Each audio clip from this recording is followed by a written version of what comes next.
హల్లెలూయా హల్లెలూయా. దేవునికి మహిమ కలుగును గాక. దేవుని పరిశుద్ధ సన్నిధిలో మరొకసారి మనం దేవుని వాక్యాన్ని ధ్యానించుకోవడానికి దేవుడు గొప్పగా కృప చూపాడు. దేవునికి మహిమ. హల్లెలూయా. పైన వారం ఏ వాక్యం నాకు గుర్తుందా? స్తోత్రం. పోయిన వారం ఎవరు కూడా సరిగా లేరు. సరే, సంతోషం. దేవునికి మహిమ కలుగును గాక.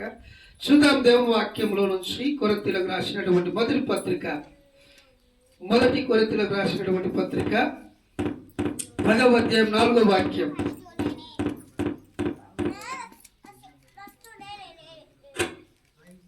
కొరింథీయులకు రాసినటువంటి పత్రిక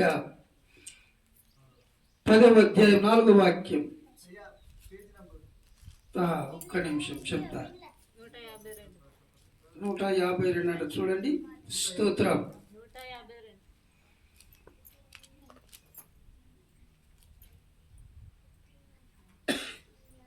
దొరికిందా? 10వ అధ్యాయం 4వ వాక్యం. అందరూ ఆ ఆత్మ సంబంధమైన ఒకే పానము చేసిరి.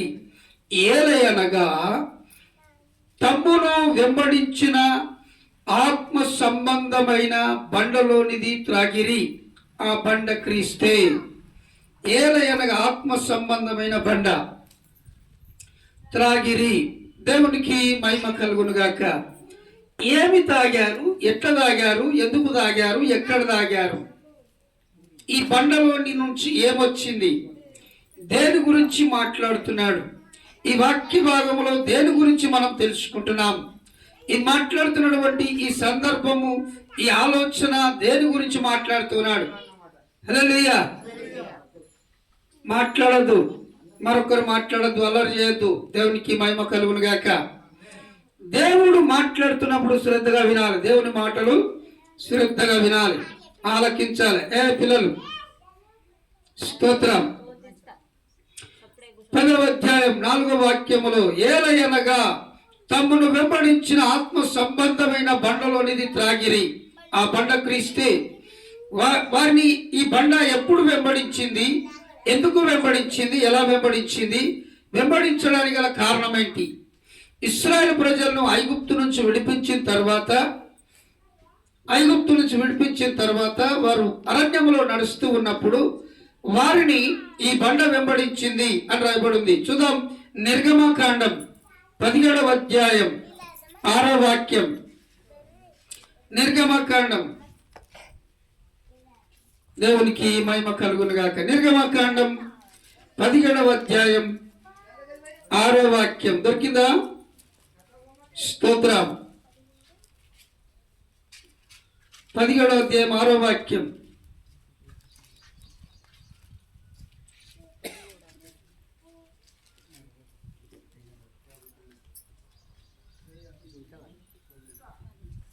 ఇదిగో అక్కడ ఓరేబులోని బండ మీద నేను నీకు ఎదురుగా నిలిచెదను.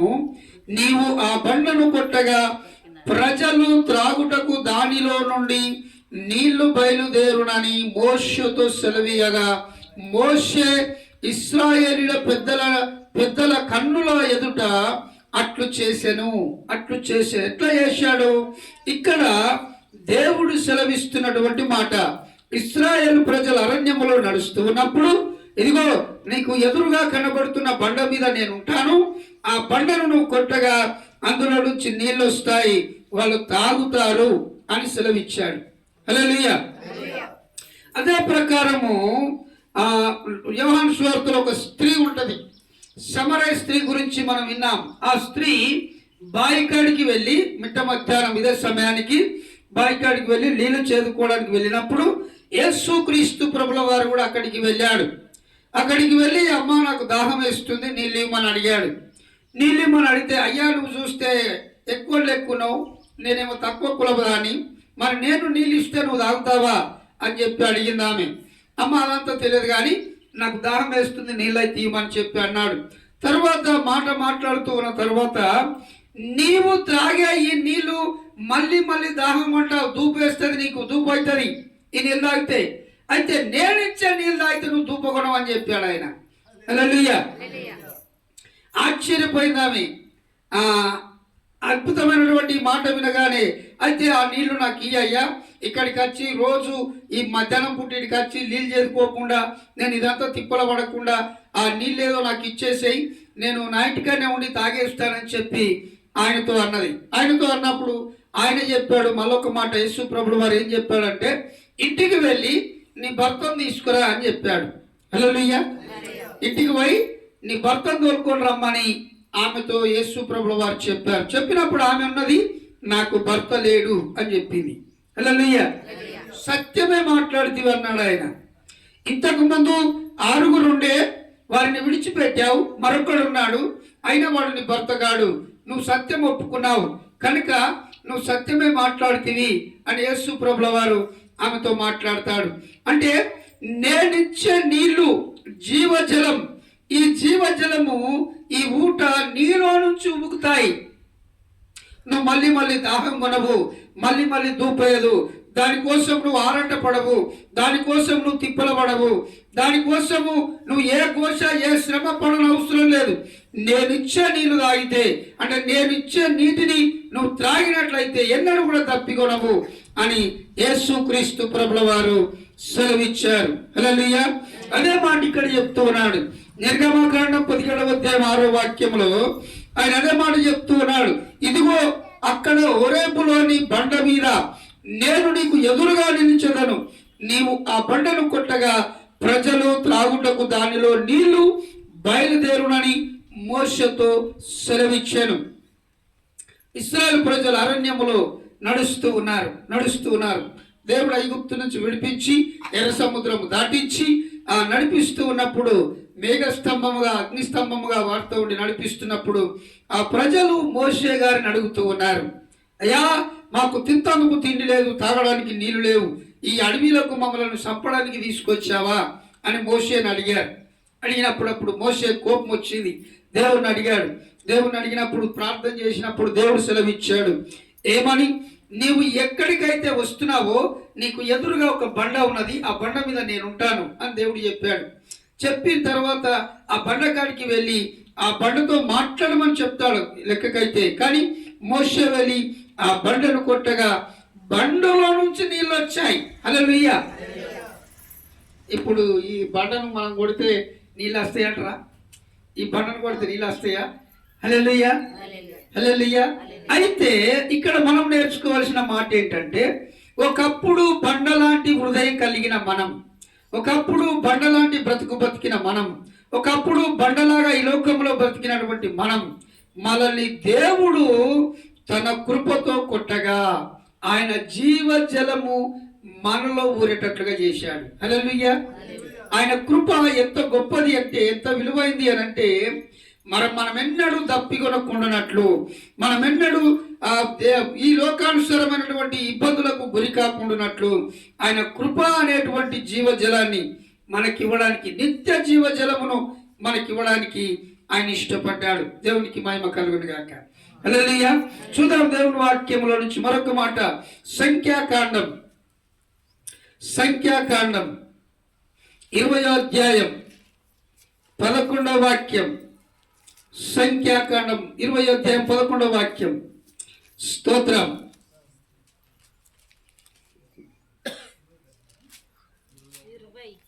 ఇరవై అధ్యాయం 11వ వాక్యం. సంఖ్యాకాండం 20వ అధ్యాయం 11వ వాక్యంలో ఆయన ఒక మాట సెలవిస్తున్నాడు.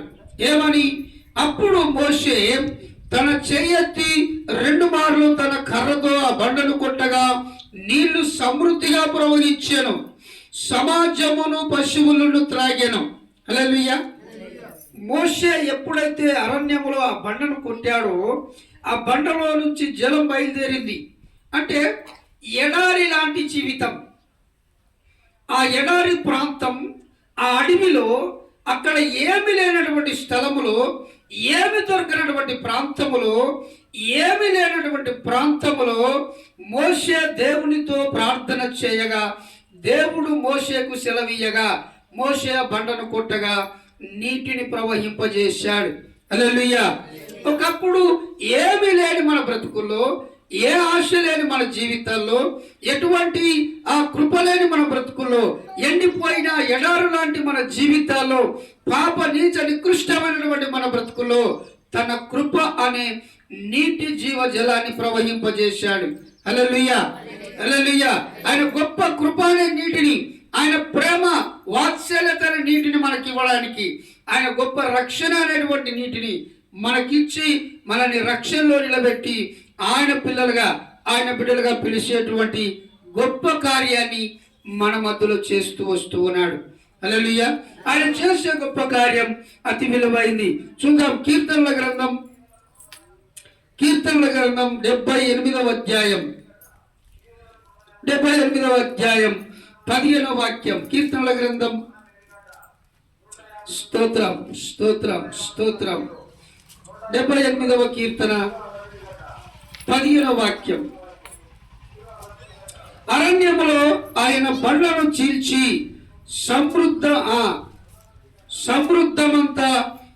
సముద్రమంతా సమృద్ధిగా వారికి నీరు త్రాగనిచ్చెను. ఆ బండలో నుండి ఆయన నీటి కాలువలు రప్పించెను. నదుల వలె నీళ్లు ప్రవహించెను. ఎడారి లాంటి జీవితాల్లో లేదా ఎడారి ప్రాంతములో ఆయన కృప వాత్సల్యము ద్వారా, ఆయన ప్రేమ ద్వారా ఆ బండలో నుంచి నీళ్లు ప్రవహింపజేశాడు. అద్భుతంగా, ఆశ్చర్యకరంగా, ఏమీ లేదు, ఏమి రాదు, ఏమి దొరకదు అన్నటువంటి ప్రాంతములో ఆయన గొప్ప నీటి ప్రవాహమును పుట్టించాడు. హల్లెలూయా. ఆ బయటి దేశాలు అభివృద్ధి పొందడానికి కారణం అదే, ఆయన ఇచ్చిన ఆ మహా గొప్ప కృప. ఆ అబ్రాము భార్య అయినటువంటి అగారు కూడా ఇస్మాయిల్ అనే పిల్లగాన్ని ఎత్తుకొని అరణ్యంలోకి పారిపోతుంది. అరణ్యంలోకి పారిపోయిన తర్వాత అరణ్యంలో ఒక పొద కింద పిల్లగాన్ని పండేసి కొంత దూరం పోయి ఏడుచుకుంటూ కూర్చుంటుంది. పిల్లగాన్ని చూస్తూ ఏడుస్తూ కూర్చున్నప్పుడు దేవదూత పిలుస్తాడు, అగారు నువ్వు ఎక్కడికి వెళ్ళితివి, ఎక్కడున్నావు అని అంటే, ఇదిగో నేను అరణ్యములకు పారిపోయి వచ్చి తిని అని సెలవిచ్చినప్పుడు దేవుడు ఆ పసివాని మొరను వినను. అదిగో నీటి బుగ్గ అక్కడ పొడిచి ఉన్నది, ఆ నీటిని ఆ పిల్లగానికి దాగించి నీవును త్రాగుము అని అరణ్యములో ఏమి లేని ప్రాంతములో వారు తల్లి కొడుకులు అక్కడికి వెళ్ళి ఉన్నప్పుడు దేవుడు అక్కడ ఒక నీటి ఉప్పుకను ఉబ్బజేశాడు. నీటి ఉడకను రాజేసి నీటి ప్రవాహమును వారికి ఇచ్చినప్పుడు వారు నీళ్లు త్రాగిరి అని దేవుని వాక్యం సెలవిస్తున్నది. హల్లెలూయా. దేవుని పిల్లలుగా, దేవుని బిడ్డలముగా, దేవునితో నడిచే వారముగా మనం ఎంతకాలం అయితే ఆయనతో ఉండడానికి ఇష్టపడతామో, ఆయన మన బ్రతుకుల్లో, మన జీవితాల్లో గొప్ప కార్యం చేయడానికి ఇష్టపడతాడు. హల్లెలూయా. మనము ఈ జీవజలమును గురించి మాట్లాడుతూ ఉన్నప్పుడు ఈ జీవజలం అనేది లేదా ఈ జలము త్రాగనిచ్చుడు అనేది ఇది గొప్ప విషయము. ఇది చాలా మందికి లేదు, చాలా మందికి ఇది గొప్ప కృప లేదు. దీని గురించి తెలుసుకోలేకపోతున్నారు, దీని గురించి ఆలోచించలేకపోతున్నారు, దీని గురించి వారికి అర్థం కాలేకపోతుంది. యేసు ప్రభు అంటే మానవాది గల దేవుడని, యేసు ప్రభు అంటే అమెరికాల దేవుడని, యేసు ప్రభు అంటే పరాయి మతం అని, యేసు క్రీస్తు ప్రభు అంటే అది ఇంగ్లీషులో మతం అని రకరకాలుగా మాట్లాడుతూ ఉన్నారు. ఎంత బాధాకరము, ఎంత భయంకరమైనటువంటి ఆ మాటలు మాట్లాడుతున్నారు అంటే ఇంకా అజ్ఞానంలో, మూర్ఖత్వములో, నీచ నికృష్టమైనటువంటి జీవితాల్లో వాళ్ళు కనబడుతూ ఉన్నారు. హల్లెలూయా, హల్లెలూయా. వేదంలో ఒక మాట రాసింది, ఓం శ్రీ బ్రహ్మపుత్రాయ నమః అని రాసింది వేదంలో. హల్లెలూయా. వేదంలో ఓం శ్రీ బ్రహ్మపుత్రాయ అని రాయబడింది. అంటే ఓ దేవా, నువ్వు మనుష్యుడిగా దేవుని కుమారుడిగా పుట్టినందుకు నీకు స్తోత్రము అని దాని అర్థం. ఓం శ్రీ బ్రహ్మపుత్రాయ నమః. బ్రహ్మ అంటే సృష్టికర్త అయినటువంటి దేవుడు, ఆ దేవుని కుమారుడిగా భూమి మీద పుట్టినందుకు నీకు స్తోత్రం చెల్లిస్తున్నాము నాయన అని దాని అర్థం. అయితే ఈ అర్థాలు ఉన్నటువంటి ఈ పరమాత్ముని మాటలు వాళ్ళు గ్రహించక యేసు ప్రభు పేరును లేదా యేసు ప్రభు చర్చి అన్న లేదా ప్రార్థన అన్న ఎంత వ్యతిరేకత, భయంకరమైనటువంటి ఒక నీచ నికృష్టమైన అభిప్రాయానికి వచ్చేసి దేవునికి దూరముగా బ్రతుకుతూ ఉన్నారు. దేవుణ్ణి కొంతమంది ఆ దేవుని నమ్మినటువంటి బిడ్డలముగా, కొంతమంది నడిచే నడవడికను బట్టి కూడా కొంతమంది మందిరానికి రాలేకపోతున్నారు.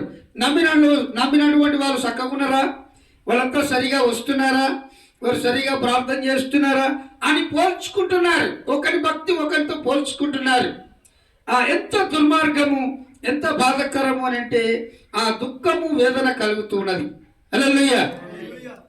అయితే ఇక్కడ మన భక్తి, మన విశ్వాసము, మన నమ్మకము, నేను దేవునితో ఎలా ఉన్నాను, నేను వ్యక్తిగతంగా దేవునితో ఎలా గడుపుతున్నాను, దేవుడు నాతో ఏం మాట్లాడుతున్నాడు, నేను దేవునితో వ్యక్తిగతంగా ఎలా గడపగలుగుతున్నాను, నా విశ్వాసము, నా నమ్మకము, నా పరిశుద్ధ జీవితము, నా బ్రతుకులో దేవుడు చేసిన కార్యము, ఇవన్నీ కూడా నేను దేవునితో సరిగా నడిస్తే చాలు, నేను దేవునితో కమిట్ అయి ఉంటే చాలు, నేను మందిరానికి క్రమం తప్పకుండా వెళితే చాలు, ఇతరులతో నాకు అవసరం లేదు, వాడు ఎలాగుంటే నాకు అవసరం లేదు, నేను వాడిని చూసి నేను నా భక్తి వలుచుకోవడానికి అవసరం లేదు, ఆ పులిని చూసి నక్కమాతలు పెట్టుకుంది అన్న సామెత నాకు అక్కర్లేదు. కానీ నాకు నేనుగా క్రమం తప్పకుండా మందిరానికి వెళుతూ, క్రమం తప్పకుండా ప్రార్థన చేసుకుంటూ, క్రమం తప్పకుండా వాక్యాన్ని చదువుకుంటూ, నా భక్తి, నా విశ్వాసం, నా రక్షణను నాది నేను కాపాడుకుంటే చాలు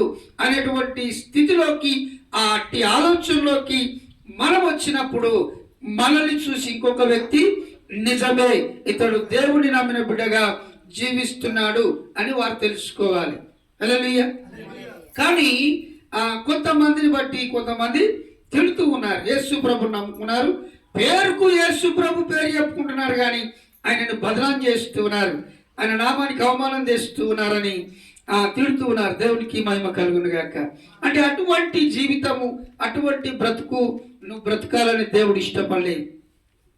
దేవుడు నా బిడ్డగా నువ్వు జీవిస్తే నువ్వు ఏదడిగినా ఇస్తానన్నాడు. ఏదడిగినా ఇస్తానని ఆయన, ఏదడిగినా ఇస్తానని ఆయన. హల్లెలూయా. దేవునికి మహిమ కలుగును గాక. అదే కీర్తనల గ్రంథం 105వ కీర్తన, 78వ కీర్తన 20వ వాక్యం చదువుదాం ఒకసారి. 78వ కీర్తన 15 చదివాం కదా, 20వ వాక్యం చదువుదాం ఒకసారి. ఏమంటున్నాడు ఆయన? ఆయన బండను కొట్టగా నీరు ఉబికెను, ఆ నీళ్లు కాలువలై పారెను, ఆయన ఆహారము ఇయ్యగలడా, ఆయన తన ప్రజలకు మాంసము సిద్ధపరచగలడా అని వారు చెప్పుకొనిరి. ఈ మనుషులు ఎట్లాంటి వాళ్ళు ఉన్నారు అని అంటే, ఇశ్రాయేలు ప్రజల్ని ఐగుప్తులో వారు ఎట్టి షాకిరి చేస్తూ ఉన్నారు. ఎట్టి షాకిరి అంటే రాత్రి పగలు వాళ్ళకు నిద్ర లేకుండా, రెస్ట్ లేకుండా, వాళ్ళు తిని కాసేపు పడుకుంటాం అనేటువంటి విధానం లేకుండా మన్ను దొక్కాలి, ఇటుకెళ్ళి చెయ్యాలి. వారి పని ఏంటి? మన్ను దొక్కాలి, ఇటుకెళ్ళి చెయ్యాలి. వారి పని అదే. దినమంతా రాత్రంతా పని చేపిస్తున్నాడు రాజు, ఫరో రాజు చేపిస్తూ ఉన్నప్పుడు, ఆ భయంకరమైనటువంటి ఆ హింస బాధలో వాళ్ళు ఉన్నప్పుడు దేవునికి మొరపెట్టారు. హల్లెలూయా. వారు దేవునికి మొరపెట్టినప్పుడు దేవుడు వారి మొర ఆలకించి మోషేతో మాట్లాడి, మోషేను దేవుడు ఫరో దగ్గరికి పంపించి, మోషే నువ్వు వెళ్ళి ఫరో రాజు దగ్గరికి వెళ్ళి ఐగుప్తులో ఉన్న నీ ప్రజలను విడిపించి తీసుకురమ్మని చెప్పి మోషేను పంపించి ఐగుప్తులోని ప్రజలను విడిపించి తీసుకొచ్చిన తర్వాత అరణ్యంలో నడుస్తూ ఉన్నప్పుడు ఆ ప్రజలు మాట్లాడుతున్నటువంటి విధానం ఏంటంటే, ఇక్కడికి మమ్మల్ని తీసుకొచ్చావు, మాకేమైనా తిండి పెట్టగలవా, మాకు తాగడానికి నీళ్ళు ఇవ్వగలవా, మాకు బట్టలు ఇవ్వగలవా, ఇవన్నీ మాట్లాడుతూ ఉన్నారు. ఎంతమంది? 1,26,00,000 మంది. హల్లెలూయా. ఎంతమంది? 26 లక్షల మంది. ఈ ఊరు చాలుతుందా? మన కొరిపల్లి చాలుతుందా? చాలదు. హల్లెలూయా. మన కొరిపల్లి అంటే ఒక 10 ఊళ్ళు అవుతుండొచ్చు. సో అటువంటి జనాలను ఆయన నడిపిస్తూ ఉన్నప్పుడు వాళ్ళు ఏమంటున్నారు? ఆయన తన ప్రజలకు మాంసము సిద్ధపరచగలడా అని వారు చెప్పుకొనిరి. ఎవరు చెప్పుకుంటున్నారు? ఈ ఇశ్రాయేలు ప్రజలు అంటున్నారు. అడవిలో నడుస్తూ ఉన్నప్పుడు, ఒరే మన దేశానికి వెళ్ళిపోతున్నాం, మన దేశాన్ని దేవుడు వాగ్దాన భూమిగా మార్చాడు, పాలు తేనెలు ప్రవహించే దేశానికి వెళ్తున్నాం అంటే, ఇశ్రాయేలు ప్రజలు ఐగుప్తు దేశంలోకి ఎప్పుడు వెళ్ళారు, ఎందుకు వెళ్ళారు? ఇశ్రాయేలు ప్రజలు ఐగుప్తుకు ఎందుకు వెళ్ళారు, ఎప్పుడు వెళ్ళారు, ఎందుకు వెళ్ళారు, వెళ్ళి అక్కడ ఎందుకున్నారు, ఇశ్రాయేల్ ప్రజలు ఐగుప్తులో ఎందుకున్నారు? హల్లెలూయా, హల్లెలూయా. ఇది చరిత్ర. వల్ల ఏమైంది? కానానులో కరువు వచ్చింది, కానాను దేశంలో కరువు వచ్చింది. యోసేపుకు దేవుడు కళలు చూపించాడు. యోసేపు కళలు చూస్తూ, చిన్నవాడు 12 ఏళ్ల పిల్లగాడు, కళలు చూస్తూ తన అన్నలతో చెప్పేవాడు, ఒరేయ్ మీరందరూ నాకు మొక్కుతురా అని చెప్పాడు. వాళ్ళ కోపం వచ్చింది. ఏమరా మొన్న పుట్టినావు, మేము పుట్టి ఎన్నో ఏళ్ళు అయింది, మేము వచ్చి నీకు మొక్కుడు ఎదురా భయ్, నువ్వు ఇట్లా చెప్తున్నావు అని వాళ్ళ కోపం వచ్చింది. కోపం వచ్చి ఏం చేశారు? వాడిని తీసుకుపోయి ఒక పాడబడ్డ బాయిలేసి వాని అంగిని, గొర్రెపిల్లను కోసి ఆ అంగిని రక్తంతో కూర్చి కప్పి వాడిని బానిసగా అమ్మేశారు. తమ్ముడు ఏం చేశారు? కక్ష కట్టి అమ్మేశారు. 40 వెండి నాణాలకు అమ్మేశారు. తమ్ముడు నమ్ముకున్నారు. ఇంటికి వచ్చారు. అంగి తీసుకొచ్చి తండ్రి ఇసాకు ముంగట వాడేశారు. తండ్రి అయినా ఇసాకు ఏడుస్తా ఉన్నాడు. అయ్యో నా కుమారుడా నువ్వు చనిపోతావు అని ఏడిశాడు. ఒక వారం 10 రోజులు, నెల రోజులు, ఏడాది దాకా ఏడిశాడు. ఇప్పుడు అన్నదమ్ములు ఏమనుకున్నారు? వీడు గడికి కలగా నచ్చి మనం ఆయనకి మొక్కుతున్నామని అన్నాడు. ఇప్పుడు ఆయనకి మొక్కుతాము, ఆయన అమ్మేశాం కదా అనుకున్నారు. హల్లెలూయా. అని అమ్మేసినాం కదా, ఇప్పుడు వాడికి మన ఇంట్లో ఉంటే మనం వానికి మొక్కటట్టు అవుతుంటే మేము. అందుకని వాడిని అమ్మేసినాం కాబట్టి వాడి జాడ పత్త మనకేం తెలియదు, వాడు సచ్చిండా బతికినా మనకు గుర్తులేదు అనుకున్నారు. హల్లెలూయా. అయితే ఐగుప్తు దేశానికి అమ్ముడు పోయిన యోసేపు ఆ ఐగుప్తులో ఆ దేశానికి ప్రధానమంత్రి అయ్యాడు. హల్లెలూయా. ఈ అన్నదమ్ములు ఇసాకు ఎవరైతే తమ్మును అమ్మేశారో ఆ దేశంలో కరువు వచ్చింది, భయంకరమైన కరువు. తిండి లేదు, నీళ్ళు లేదు, బట్టలు లేదు, ఏది లేదు. దేవుడు కరువును పంపించాడు. కరువును పంపించిన తర్వాత ఆ కరువులో ఏం చేశాడు తండ్రి? అరే మన దేశంలో అడ్లు బాగా పండినాయట్రా, పోయి ఒక 10 సంవత్సరాలు అడ్లు కొడుకురా పోరి అని చెప్పి కొడుకులో తోలిచ్చాడు. కొడుకులు గాడిదల మీద పైసలు తీసుకొని గాడిదల మీద ఎక్కిపోయి అడ్లు కొన్నారు. ఈ అన్నదమ్ములను ఈ యోసేపు చూసి ఏడిశాడు. కొడుక నన్ను అమ్మేసిరు కదప్పుడు అని అనుకోలేదు ఆయన, కానీ చూసి ఏడిశారు. మా అన్నలు నా దగ్గరకు వచ్చారని. కానీ నేను తమ్మునని చెప్పుకోలేదు. అప్పుడే వెంటనే వాళ్ళు రాగానే వాళ్ళకి అడ్లనిచ్చి వాళ్ళ పైసలు వాళ్ళకి ఇచ్చి మళ్ళీ పంపించాడు. తిరిగి ఇంటికి వచ్చారు. ఇంటికి వచ్చి తండ్రితో చెప్పారు, అయ్యా వడ్లు కొనుకొచ్చినాం. సరే ఒక ఏడాది తిన్నారు. ఏడాది అయిపోయిన తర్వాత మళ్ళీ అయిపోయినాయి అడ్డు, మళ్ళా కొనుకరాపురం తోలిచ్చాడు. మళ్ళీ తోలిస్తే ఆయన ఏం చేశాడు? యోసేపు వీరిని అక్కడే ఉంచుకున్నాడు. ఒక తమ్ముడిని అక్కడే ఉంచుకొని వారిని అలా చేశాడు. అంటే వీళ్ళందరినీ తిరిగి ఐగుప్తుకు చేర్చుకున్నాడు. 70 మందితో ఐగుప్తుకు బతకడానికి వెళ్ళారు. హల్లెలూయా. ఇస్సాకు తన కొడుకులు తన కుటుంబం అంతా 70 మందితో సహా ఆ ఐగుప్తు దేశానికి బతకడానికి వెళ్ళారు. బతకబోయారు. ఎందుకు? కానాలో కరువు వచ్చింది, దేశంలో కరువు వచ్చింది కనుక, తిండి లేదు కనుక అక్కడ యోసేపు ప్రధానమంత్రిగా ఉన్నాడు. ఏ తమ్మునైతే అమ్మేశారో ఆ దేశానికి నాయకుడిగా ఉన్నాడు. బానిసగా అమ్ముడు పోయి నాయకుడైపోయి ఆ దేశాన్ని వెళ్తున్నటువంటి రాజుగా ఉన్నాడు కనుక తన కుటుంబం అంతా ఆ దేశం బతకబోయారు. తమ్ముని దగ్గరికి యోసేపుతో ఉన్నారు. యోసేపు బతికున్నంత కాలం ఈ ప్రజలందరూ సుఖశాంతులతో చక్కగా ఉన్నారు. యోసేపు చనిపోయిన తర్వాత ఆ దేశస్తులు ఈ బతకచ్చిన వాళ్ళను బానిసలుగా చేసుకున్నారు. హల్లెలూయా. ఎట్టి షాకిరి చేపిస్తున్నారు. ఎట్టి షాకిరి. ఎంత మంచిగా బ్రతికారు, అంత దుర్మార్గపు బ్రతుకును ఆ దేశస్తులు వారిని చేసిన తర్వాత ఆ బ్రతుకులో వాళ్ళు మొరపెట్టారు, అయ్యా దేవుడా మా బతుకింతేనా, మా జీవితం ఇంతేనా, మేము ఇలాగే బ్రతకాలా అని చెప్పి వాళ్ళు మొరపెట్టారు. ఇటుకలు చేస్తున్నారు. తిండి లేదు, బట్ట లేదు, సమయం లేదు, నిద్ర లేదు, సరైన భోజనము లేదు, భయంకరంగా జీవిస్తున్నటువంటి సందర్భంలో దేవుడు మోషేను పుట్టించి మోషే ద్వారా దేవుడు మళ్ళా ఇశ్రాయేల్ ప్రజల్ని ఐగుప్తు నుంచి విడిపించి అరణ్యంలోకి తీసుకొచ్చిన తర్వాత దేవునితో వీళ్ళు మాట్లాడుతున్నారేమని, మాకు బువ్వ పెడతాడా, మాకు షియ్యలు పెడతాడా, మాకు నీళ్ళు ఇస్తాడా, ఇవన్నీ చేస్తాడా అని మోషేను ప్రజలు అడుగుతున్నారు. హల్లెలూయా. ఎర్ర సముద్రమును పాయలు చేసి తీసుకొచ్చిన దేవుడు, ఫరో సైన్యాన్ని మొత్తిన దేవుడు, అదంతా అద్భుతాలు చేశాడు. ఐగుప్తులో 12 తెగుళ్ళ చేత అద్భుతాలు చూపించిన దేవుణ్ణి మళ్ళీ ఇక్కడ అడవిలోకి వచ్చిన తర్వాత చిన్న చూపు చులకనగా మాట్లాడుతున్నారు. అంటే దేవుని నమ్ముకున్నాక ఒక 5 ఏళ్ళు 10 ఏళ్ళు కాగానే మనోళ్ళు కూడా ఇక ప్రార్థన కోతన అవుతుందా, మేము చేస్తలేమా, మేము చేస్తేనే అయింది, ప్రార్థన చేస్తేనే అయిందా అయ్యగారు మొక్కితేనే అయిందా? చర్చికి పోయి మొక్కితేనే అవుతుందా? ఇక అయ్యగారు చేస్తేనే అవుతుందా? మాకు తెలియదా? మేము చదువుతలేమా? మేము చూస్తలేమా? మేము వింటలేమా? మేము ఎన్ని చేసుకొచ్చినాం, ఎన్ని చూసినాం, ఎన్ని మాట్లాడుకొచ్చినాం, ఎన్ని పంచాలు తెప్పినాం అనేటోళ్ళు లేరా? స్తోత్రం. హల్లెలూయా, హల్లెలూయా. దేవుని సహాయం లేకుండా నువ్వేది చేయలేవనే విషయాన్ని జ్ఞాపకం ఉంచుకోవాలి. మొట్టమొదట మనం నేర్చుకోవలసినటువంటి విషయం ఏంటంటే, మనిషిగా మనం బ్రతికి బట్టగట్టి బుక్కెడు తిని నిలబడ్డాము ఆరోగ్యముతో అంటే ఆయన చలువ, ఆయన కృప, ఆయన ఇచ్చిన కృప సలవ. దాని ద్వారా నువ్వు మనిషిగా బుక్కెడు తిని ఆరోగ్యంగా బట్టగట్టుకొని కూర్చోగలిగావు. హల్లెలూయా. ఈ భూమి మీద బతకగలుగుతున్నావు. ఆ సంగతి మర్చిపోయావు. ఆయన మన చిట్టి చింపేశాడు అనుకో, అప్పుడు ఏం చేస్తావు? బొందలం అనుకోండి, బొందల పొక్కదవి అలా పెట్టేసి సూత్రమని ఏడిచి జరిసేపు ఏడిచి ఒప్పుకుండే. హల్లెలూయా.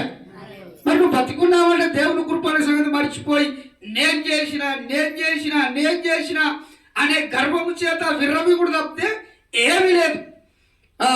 నెబుకద్నెజర్ రాజు అట్లాగే అనుకున్నాడు, నా తెలివి నా జ్ఞానం ఇంత పెద్ద నగరాన్ని గ్రామాన్ని కట్టించిన నా తెలివి అనుకున్నాడు. అని మాటలు బంద్ కాకముందే ఆకాశం నుంచి దేవుడు మాట్లాడాడు, రేయ్ నిన్ను పుట్టించింది నేను, నిన్ను రాజును చేసింది నేను, నిన్ను మనిషిగా నిలబెట్టింది నేను, నన్ను మర్చిపోయి నేను చేశాను అంటున్నావా? కొడుక నువ్వు గడ్డి మేయాల 3.5 సంవత్సరాలని గాడిని చేసి పారేశాడు. హల్లెలూయా. దేవునికి విరుద్ధంగా, దేవునికి వ్యతిరేకంగా ఏది చేసినా మనం వర్ధిల్లము కానీ శాపగ్రస్తులమే అవుతామని దేవుని వాక్యం సెలవిస్తుంది. కనుక ఇవన్నీ మనం నేర్చుకోవడానికి దేవుడిచ్చినటువంటి వాక్యాలు చూద్దాం. వారు ఏం మాట్లాడుతున్నారు? మాంసము ఇవ్వగలనని మాట్లాడుతూ, యెహోవా ఈ మాట విని కోపగించను. యెహోవా ఈ మాట విని ఏ మాట విన్నాడు? నీళ్లు కాలువలై పారెను అనే మాట విన్నాడు. ఆయన ఆహారము చేయగలడా? ఆయన తన ప్రజలకు మాంసము సిద్ధపరచగలడా అని వారు చెప్పుకొనిరి. యెహోవా ఈ మాట విన్నాడు. ఏ మాట విన్నాడు? మాకు మాంసం పెడతాడా అని అడిగాడు. ఆయన మాంసం పెట్టాడు. హల్లెలూయా. అనేకమైన పురిళ్ళు అనే పక్షులను పంపించి ఎంతగా పెట్టాడు అని అంటే పండ్లల్లా మాంసపు ముక్కలు ఇరికి కంపులేసిందట నోరంతా. హల్లెలూయా. ఆ కంపుతోటే చచ్చారట అంతా. స్తోత్రం. హల్లెలూయా.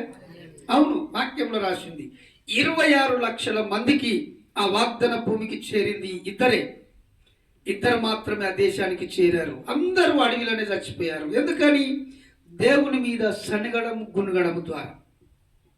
ఏం తప్పు చేయరు, వాళ్ళు చేసిందాలు ఒకటే పాపం. దేవుని మీద సనిగారు, గునిగారు. గునిగితే దేవుడు ఒప్పుకోలేదు. దేవుడు సర్పాలను, తాపకరమైన సర్పములను పంపించి వారిని కరిసి చంపేటట్లుగా చేశాడు. హల్లెలూయా. అవును, పాములు కరిస్తే అనేకులు చచ్చిపోతుంటే మోషే, ఓ దేవుడా ఇది నీకు న్యాయం కాదని మోషే అడిగితే మోషేకి చెప్పాడు, ఒక ఇత్తడి సర్పమును చేసి ఆ స్తంభం మీద నిలబెట్టు, ఈ పాము కరిచినోడు ఆ పామును చూస్తే బత్తడు పో అని దేవుడు సెలవిచ్చాడు. హల్లెలూయా. అంతేగాని పాముకు మంత్రం వేయమని దేవుడు చెప్పలే. మంత్రం బైబిల్లో లేదు, మంత్రము యాకోబులో లేదని దేవుడు సెలవిచ్చాడు. ఎవడైతే ఈ పాము కరిచినోడు ఆ దీపం మీద, స్తంభం మీద ఉన్న ఇత్తడి సర్పాన్ని తేరి చూస్తాడో వాడు బ్రతుకుతాడు పొమ్మని మోషేకు సెలవిచ్చాడు. ఆ రకంగా దేవుడు వారిని కాపాడుతూ సంరక్షిస్తూ వచ్చిన సంగతి మర్చిపోయి వాళ్ళు మాట్లాడుతున్న మాట దేవుడు విని, యాకోబు సంతతి దహించి వేయుటకు అగ్ని రాజను, ఇశ్రాయేలు సంతతిని హరించి వేయుటకు కోపము పుట్టెను. దేవునికి మహిమ కలుగునుగా. దేవునికి వ్యతిరేకంగా, దేవునికి విరుద్ధంగా, దేవునికి కోపం పుట్టించే మాటలు వాళ్ళు మాట్లాడినప్పుడు వారిని కాల్చివేయడానికి ఆయన కోపాగ్నిని పంపించాడని దేవుని వాక్యం సెలవిస్తుంది. చూద్దాం దేవుని వాక్యంలో నుంచి కీర్తన గ్రంథం 105, కీర్తన గ్రంథం 105వ అధ్యాయం. స్తోత్రం. దేవానికి వందనాలు. 105వ అధ్యాయం 41వ వాక్యం. బండను చీల్చగా నీళ్లు ఉబికి వచ్చెను, ఎడారిలో అవి ఏరులై పారెను. దేవుడు చేసే కార్యము అది కొంచెముగా ముట్టనట్టుగా లేదా అంటున్నట్టుగా దేవుడు చేయలేదు. కానీ దేవుడు చేసింది గొప్పగా చేశాడు, అద్భుతంగా చేశాడు, ఆశ్చర్యకరంగా చేశాడు. ఎన్నడూ ఎక్కడ ఎరగనటువంటి కార్యాన్ని ఆయన చేస్తూ వచ్చాడు. దేవునికి మహిమ కలుగును గాక. హల్లెలూయా. కొరింథీయులకు రాసినటువంటి పత్రిక 11వ అధ్యాయం, కొరింథీయులకు రాసినటువంటి పత్రిక 11వ అధ్యాయం 24-25 వాక్యాలు. స్తోత్రం స్తోత్రం. కొరింథీయులకు రాసినటువంటి మొదటి పత్రిక 24-25 వాక్యాలు. దానిని విరిచి, ఇది మీ కొరకైన నా శరీరం, నన్ను జ్ఞాపకం చేసుకున్నకై దీనిని చేయడానికి చెప్పాను. ఆ ప్రకారం భోజనమైన పిమ్మట ఆ పాత్రలో ఎత్తుకొని, ఈ పాత్ర మీ కొరకైన నైనా క్రొత్త నిబంధన, నా రక్తం వలన క్రొత్త నిబంధన అని సెలవిచ్చాడు. అంటే దీన్ని పోల్చి చెప్పాడు. ఏమనంటే, వాళ్ళు ఐగుప్తు నుంచి వెళుతూ వస్తున్నప్పుడు ఆ మృత సముద్రం, ఎర్ర సముద్రం దాటి ఆ సముద్రం పాయలుగా మారి అందులో నుంచి వచ్చారు. దాన్ని బాప్తిస్మానికి పోల్చాడు. హల్లెలూయా హల్లెలూయా. ఆకాశము నుంచి మన్నను కురిపించాడు. అది బల్లకు ఆ ప్రభు రొట్టె, ప్రభు శరీరముగా పోల్చాడు. అలాగే బండలో నుంచి నీరునిచ్చాడు. ఆ నీరును ఆయన రక్తముతో పోల్చాడు. అది జీవజలముగా పోల్చాడు. అందుకే యేసు క్రీస్తు ప్రభుల వారు, నేనే జీవమును, నేనే సత్యమును, నేనే మార్గమును, నా ద్వారా తండ్రి యొద్దకు రావడానికి మరొక మార్గము లేదని చెప్పాడు. హల్లెలూయా. ఇప్పుడు ఇంతమందిని మొక్కుతున్నాము, మాకు మార్గం ఉందని మేము అనుకుంటున్నాము. మళ్ళీ చిన్నచ్చి నేనే అంటాడేంటి అనుకునేటోళ్ళు కూడా ఉన్నారు. హల్లెలూయా. ఎందుకు నేనే అని చెప్పాడు అంటే, ఇతరులతో గాని పడి పలాని వ్యక్తితో అవుతుందని మనకు నమ్మకం. అవునా కాదు? ఇప్పుడు నెంబర్తో కాని పని, ఉప సర్పంచ్తో కాని పని సర్పంచ్తో అవుతుంది. సర్పంచ్ చేస్తాడు. సర్పంచ్ గారు పెద్దవాడు కాబట్టి, ఆయన పెద్ద వ్యక్తి కాబట్టి, ఆయన మంచి ఉన్నతమైన వ్యక్తి కాబట్టి ఆయన చేస్తాడు. ఆయనతో అవుతుంది పని. అది తెలుసుకోవాలి. హల్లెలూయా. దేవునికి మహిమ కలుగునుగా. అది గ్రహించకుండా గానితో మనకేం పని, గాని దగ్గరికి పోతేనే అవుతుందా, ఆయన అది కానీ కాదు అట్లా అని చెప్పి మాట్లాడుతూ ఉన్నారు. కనుక అటువంటి విషయాలను ఆయన ఎత్తి చూపిస్తూ దాన్ని పోలుస్తూ మాట్లాడుతూ వచ్చాడు. తర్వాత కొరింథీయులకు రాసిన పత్రిక, అదే మొదటి కొరింథీ 5వ అధ్యాయం 7-8 వాక్యాలు. 5వ అధ్యాయం 7-8 వాక్యాలు. మీరు పులిసిన పులిపిండి లేనివారు గాను గనుక క్రొత్త ముద్ద అవుటకై ఆ పాతదైన పులిపిండిని తీసి పారవేయుడి. అయితే ఇంతేకాక క్రీస్తు మన పస్కా పశువు వధింపబడెను గనుక పాతదైన పులిపిండితోనైనను దుర్మార్గతయు దుష్టత్వమును పులిపిండితోనైనను కాకుండా నిష్కపట్యమును సత్యమును పులియని రొట్టె పండుగ ఆచరింతాము. దేవునికి మహిమ కలుగును గాక. హల్లెలూయా. ఇక్కడ మాట్లాడుతున్నటువంటి మాట క్రొత్త పిండి అని మాట్లాడుతున్నాడు. అంటే ఆ రాత్రి విసికి పెట్టింది లేదా మిలిగిపోయింది పుల్లని పిండి అని చెప్పి మాట్లాడుతున్నాడు.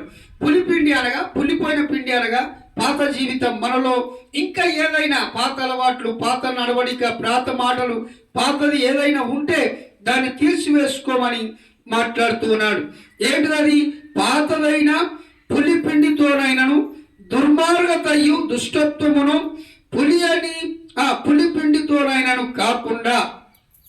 కాకుండా ఈ పనులలో పాల్పొందుతున్న మనం, రొట్టెను ఆచరిస్తున్న మనం, రొట్టెను పొందుకుంటున్నటువంటి మనం, ఆయన శరీరమును తిని ఆయన రక్తాన్ని త్రాగుతున్నాము అనేటువంటి విషయాన్ని గ్రహించి అది శ్రద్ధగా భయభక్తులతో వినయ విధేయములతో దానిని ఆచరించినప్పుడు లేదా దాన్ని తీసుకున్నప్పుడు మనల్ని మనం సరి చేసుకొని దానికి అనుగుణంగా బ్రతకాలని, ఆ విషయ ప్రకారం మనం జీవించాలని దేవుడు సెలవిస్తున్నాడు. అందుకే దుర్మార్గతయు దుష్టత్వమును మనలో ఉండకూడదని దేవుడు సెలవిస్తూ ఉన్నాడు. దేవునికి మహిమ కలుగును గాక. హల్లెలూయా. చూద్దాం, చివరి ఒక మాట చూసుకుందాం. కీర్తనల గ్రంథం 22వ అధ్యాయం. కీర్తనల గ్రంథం 22వ అధ్యాయం. స్తోత్రం. దేవునికి మహిమ కలుగును గాక. కీర్తన గ్రంథం 22వ అధ్యాయం చూద్దాం. 26వ వాక్యం. 26వ వాక్యం. దీనులు భోజనము చేసి తృప్తి పొందుదురు, యెహోవాను వెతుకువారు ఆయనను స్తుతించెదరు.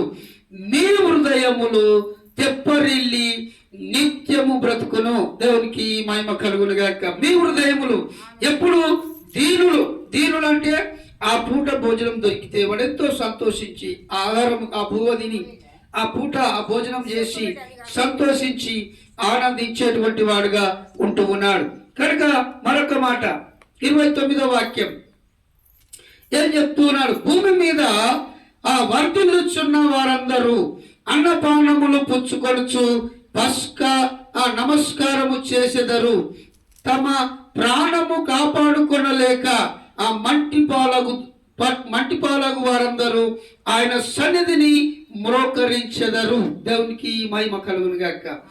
ఏ భోజనం అయితే మనం చేస్తున్నామో, ఏ రొట్టె ద్రాక్షరసం అయితే మనం ఆచరిస్తూ ఉన్నామో, దాని గురించి మనం అపరాధులము కాకుండా మోకరించి ఆయనను విలువైనదిగా ఎంచి మనం పుచ్చుకొనవలెనని దేవుని వాక్యం సెలవిస్తున్నది. చివరిగా యోహాను సువార్త 6వ అధ్యాయం 53-54 వాక్యాలు 53-54 వాక్యాలు అదేం సెలవిస్తున్నాడు? కావున యేసు ఇట్లనెను, మీరు మనుష్య కుమారుని శరీరము తిని ఆయన రక్తమును త్రాగితేనే కాని మీలో మీరు జీవము గలవారు కారు. నా శరీరము తిని నా రక్తము త్రాగువాడే నిత్య జీవము గలవాడు. అంత్య దినమున నేను వారిని లేపుదును. నా శరీరము నిజమైన ఆహారమును నా రక్తము నిజమైన పానమునై ఉన్నది. నా శరీరము తిని నా రక్తము త్రాగువాడు నా యందును నేను వాని యందును నిలిచి ఉందము. జీవము గల తండ్రి నన్ను పంపెను గనుక నేను తండ్రి మూలముగా జీవించునట్టే నన్ను తినువాడు నా మూలముగా జీవించును. ఇదే పరలోకము నుండి దిగి వచ్చిన ఆహారము. పితరులు మన్నాను తినియో చనిపోయినట్టు కాదు, ఈ ఆహారము తినువాడు ఎల్లప్పుడూ జీవించునని నిశ్చయముగా మీతో చెప్పుచున్నాను. నేను ఆయన కపెర్నహూములో బోధించుచు సమాజ మందిరములో ఈ మాటలు చెప్పెను. హల్లెలూయా. అరణ్యములో మన్నాను తిన్నారు మన పితరులు, మన తాత ముత్తాతల కాలం అప్పుడు. అది తిన్న వాళ్ళు చచ్చిపోయారు, వారికి నిత్య జీవం దొరకలేదు, నిత్యత్వం వారికి లభించలేదు. అయితే ఈ ఆహారము పరలోకం నుంచి దిగి వచ్చింది. నేను నిత్య జీవాహారమునై ఉన్నాను. నా రక్తము జీవమును నిత్య జీవమునై ఉన్నది కనుక నా శరీరము తిని నా రక్తము త్రాగువాడు నా యందు నేను వాని యందు నిలిచి ఉంటాము. మనలో తండ్రి ప్రేమ నిలిచి ఉంటది. మనము తండ్రితో కలవబోతున్నామని, నేను నిజమైన ఆహారమునని, నా రక్తము నిజమైన పానీయమునై ఉన్నదని దేవుడు యేసు క్రీస్తు ప్రభుల వారు సమాజ మందిరములో ఆ యుగుప్తులో ఆ ఇశ్రాయేల్ దేశంలో ఆ మందిరంలో యేసు ప్రభుల వారు వాక్యాన్ని బోధిస్తూ ఉన్నప్పుడు ఆ మాట విని కొందరు ఆయనను అసహించుకున్నారు, ఆయనను ఎగతాళి చేశారు. అప్పుడే కాదు, ఆయన పుట్టుక నుంచే ఆ వ్యతిరేకత స్టార్ట్ అయింది. దేవునికి మహిమ కలుగును గాక. హల్లెలూయా, హల్లెలూయా. ఈ నిత్య జీవమునిచ్చేటువంటి విషయాన్ని, ఆ నిత్య జీవము ఆయన రక్తము త్రాగు వాడే నిత్య జీవము గలవాడని, అంత్య దినమందు వారిని నేను లేపుదును అని ఆయన సెలవిస్తున్నాడు. ఎప్పుడు దినాలు మనం ఈ దినాలను గమనిస్తూ ఉన్నప్పుడు వాక్యము నెరవేరుతుందని అర్థమవుతున్నది. చివరి దినాలు, ఇది యెహోవా మహాదినం రాబోతున్నది. ఈ యెహోవా మహాదినమున అంత్య దినములు, చివరి దినాల్లో మనం ఉంటూ ఉన్నాం. అయితే చనిపోయిన వాళ్ళు మొదట లేస్తారు, బ్రతికున్న మనము కూడా వారినితో కలిసి ఆ దేవుని ఎదుర్కోవడానికి మధ్యాకాశానికి వెళతాం. మధ్యాకాశంలో పెళ్లి కుమారుడు ఉంటాడు, పెళ్లి వధువుగా సంఘమంతా మనం ఎత్తబడి పెళ్లి కుమార్తెగా ఆ కుమారుని ఎదుర్కోవడానికి మనం వెళతాము. మనం పెళ్లి కుమార్తెగా కట్టబడాలి, సిద్ధపడాలి, ఆకర్షింపబడాలి. దేవుని మాట యందు మనము నిలకడగా జీవించడానికి ఇష్టపడినప్పుడు దేవుడు గొప్ప కార్యం చేస్తాడు. హల్లెలూయా, హల్లెలూయా. దేవునికి మహిమ కలుగును గాక. ఈ సంఘము వధువుగా ఏర్పాటు చేసుకున్నాడు ఆయన. మనమంతా, నేను ఒక ముక్కున అయి ఉండొచ్చు, మీరు ఒక కాలు అయి ఉండొచ్చు, కాలు గోర అయి ఉండొచ్చు, లేదా ఏలుకు చేతికు ఏలై ఉండొచ్చు. అంటే మనము ఒక్కొక్కరము ఒక్కొక్క అవయవముగా మారుతాం. మన శరీరంలో ఎన్నో అవయవాలు ఉన్నాయి. కన్ను, గుడ్లు, నోరు, పళ్ళు, అలాగే ఎంటికలు, ఇలా ఎన్ని అయితే అవయవాలు ఉన్నాయో యేసు ప్రభువుకు మనం పెళ్లి కుమార్తెగా ఒక అవయవముగా అమర్చబడి మనమంతా ఈ భూమి మీద మనమందరము ఒక సంఘముగా ఏర్పడి, ఒక శరీరముగా ఏర్పడి, ఒక పెళ్లి కుమార్తెగా, ఒక వధువుగా పెళ్లి కుమార్తెగా రాణిగా ఏర్పడి ఆ రాజాది రాజైనటువంటి పెళ్లి కుమారుని ఎదుర్కోవడానికి మనం సిద్ధపడుతున్నాం. హల్లెలూయా. ఇది ఈ విషయాన్ని మనం ఎప్పుడైతే గ్రహిస్తామో అప్పుడే మనం దేవునిలో పులిపిండి అనే మనలో ఉన్న పాప స్వభావం తీసివేసుకొని క్రొత్త స్వభావం కలిగి ఆయనతో కలిగి జీవించడానికి దేవుడు మహాకృప మనకిచ్చాడు.